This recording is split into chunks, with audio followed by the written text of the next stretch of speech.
What's up, YouTube? Yep, you guys are next to me again.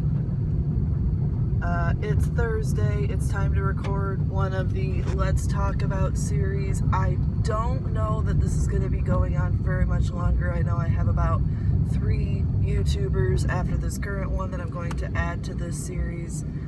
I believe this one is going to be on Disociadid. I believe we're going to do a back-to-back on Markiplier and Jacksepticeye, and I think we're going to end on Graveyard Girl before I move on to a different kind of series. Just real quick, I want to wish everybody safety and well-being. I know stuff's been kind of crazy lately, but hope everyone out there is doing okay. And with that, let's jump into the Let's Talk About video for today, which is Disociadid. You ever have one of those YouTubers where you're not really sure how they ended up in your feed? Because Disociadid is that for me. And I believe the first actual video I watched by Disociadid was the switching 9 times caught on camera unboxing, and I had no idea what was going on, but there was just something so interesting about it. And I understand, I've watched all of Disociadid's videos. I understand how DID forms and what it means, but I had never previously even heard of this disorder being called DID, and seeing someone so, actively passionate about awareness for it. So I watched that video, and then I immediately started back watching all of the other videos. I watched her oldest video right up through the newest one. I jumped around in the series, and I'd watch ones that were filmed by the females. I'd have a Kyle marathon, that kind of stuff. So I just want to share a little bit of my opinion on the channel, the alters, some of my favorite videos, and a conclusion here. So my opinion on the channel is it's very, very important. It's very, very good. It's very interesting content. Before that, I had never really, given psychology type stuff a second thought, but there's words and definitions and things that were very interesting to me and relatable. I do not have DID. I know I do not have DID, but to have somebody be able to describe dissociating, which I had never heard of before, and I was like, oh yeah, there's a word for when I space out because of stuff that I went through. All right, that's cool. That's good to have. Or just the detail, the amount of detail and attention in these videos is really quite amazing. And I gotta give her credit for that because she's got a physical disability as well. She's an amazing person. And so we're gonna go into my opinions on all the alters. I remember Chloe and I see Nin, and I like them both, obviously. It's hard to remember the differences between Chloe and Nin, but I do definitely see Nin as a bit more confident, which is nice. Her makeup's always amazing, but I feel like she presents factual information with a lot more confidence and a lot more charisma. She enjoys being on the camera and discussing things that she feels passionate about. I want to move real quick directly into Nadia. I know Nadia's been getting a little bit of heat with people thinking Nadia is some sort of racist trope. I don't think so. I know that's not how DID works. I know that there's a lot of fire around that right now, but Nadia has got to be an alter I have enjoyed watching, one of the most. And I don't want to pick favorites here, but I do enjoy watching Nadia. The stuff that went down with Lacey was obviously very sad. For those of you who don't know, Nin from Disociadid was in a relationship with Nan from Team Pinata, and as far as I can tell, that relationship has ended, given the light of some recent events. Actually all of the videos on the Disociadid channel that feature Nan have been pulled, including a collab with Bobo and Co. And Team Pinata no longer has a channel. However, the Sanity podcast videos are still online. But Nadia especially her earlier videos, she's just really fun and energetic. I once said Nadia was like me after Red Bull. Like, that's the best description of Nadia I could come up with.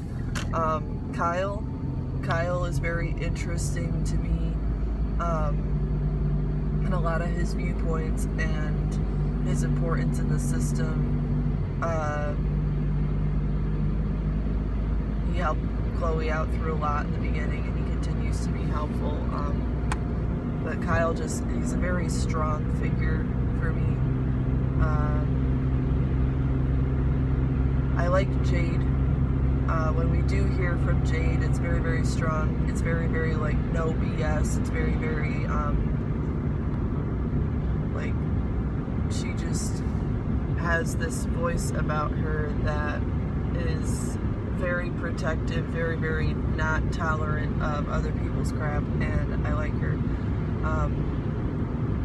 Ruby is pretty entertaining to watch, and I don't mean that in a bad way. I just find Ruby to be interesting. I think Ruby possibly tries to put up these walls and act tough, but I know she's got a soft spot. In her Meet the Alters video, she talked about enjoying spending time with the littles and that kind of stuff. So it's like, okay, like, Ruby seems like an interesting character, that she's just been through a lot. Interesting character. I don't want to call alters characters, that's not correct. She's an interesting alter who's been through a lot. There we go. And I know there's Omega, which her Ghost Alters video was very brave, to be able to talk about the situation that she went through and how she was formed, and to make a full video, especially after what happened earlier with the first video that I watched, where they were sent hate mail, and it was very triggering. And Nina, I remember Nina in the Meet the Alters video. Interesting. But I know she had a lot of pain, and it was hard for her to front and function for a while. So when she and Chloe integrated, I knew it was for the best. And I know there's a few other alters, and I don't deny the validity of the system. I don't deny the research and the time that Chloe's put in, and I know this girl has made videos and put every ounce of her soul and her energy and her effort into them, even when she's been exhausted or having a difficult time. And I do appreciate her being such an advocate for not just the DID community, but mental health overall. She has been an inspiration for so many people, including myself, to look after their own mental health and to take more care of themselves and to do their own research and seek help, and to understand that we as people are valid and we are more than what happened to us. And I just want to thank her for that. Recent opinions on the channel, I understand Chloe is still taking a break, and that's fine. I've seen her Instagram posts regarding some stuff going on, as well as the Black Lives Matter post. I think that for someone who had a recent suicide attempt and is obviously struggling to even be able to speak out on a platform as she did, even though she's not filming YouTube videos, to be able to take a stance on something like that and share information and links and post still, I think that's very, very good, very, very important. It shows a lot of resilience. I don't think she's gonna be gone forever, but I think she's gonna take the time that she needs to heal. Keep in mind, this is a girl who's been through a lot. The Anthony Padilla filming was very, very stressful to begin with, and then Trisha Paytas came out and called her crazy, which obviously affected her a lot. You don't ever call somebody with mental illness crazy, because it's like you're making light of what they're going through, and it's kind of very invalidating and soul destroying. And then the situation with Team Pinata, where they were engaged, they were set to be married, they were ready to get visas, they were obviously in love, but there was a lot of stuff that hadn't come to light yet, and these two had spent a lot of time together. Even though they were long distance, they were talking about spending months and holidays and going through trauma-versaries and stuff together. So that's a lot for one person to go through in a very short amount of time.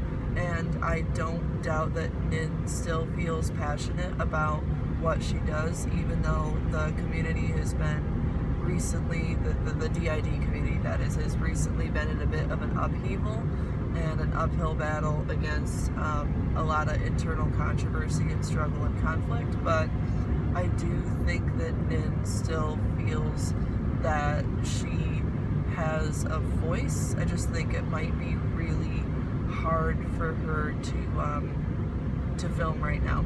So I think that's a person that just needs to be given time, attention. We should definitely be looking out and seeing, if she's posted or if she has things on Instagram or anything to go off of with that. I don't follow her on TikTok. I do not have TikTok, but I understand others that do, and she does post there from time to time. But basically, to Nin, and in conclusion, I want to thank you for everything that you've done for coming out about this illness and having this illness and being so vulnerable and sharing so much and building such a community of just love, support, awareness, accountability, all good things when related to mental health, because not very few, but it's hard to use a platform for good, and it's hard to be open and vulnerable about something potentially as soul-destroying as DID, and I just think you're very brave, and you're very valid, and very compassionate, and I hope to hear from you again soon. With that, there are 2 more videos in this series, or no, not 2, 3 more videos in this series, so if you like to, be sure to check out the other ones that I've done. Tuesdays will continue being normal uploads of just like current events and like harder hitting, like kind of not really sad, but just like the tough to talk about stuff. And we will wrap the Let's Talk About series. I'm not sure where to go next with this channel. Possibly I could take a trip back to 2015 and do some of my own story times. I'm not sure if people would be interested in story times. Maybe do a little bit of a break and just do some more vlog style content. But I will be coming at you guys next week with another slightly more serious video. In the meantime, have a good week, stay safe, stay hopeful, and we'll see you next time.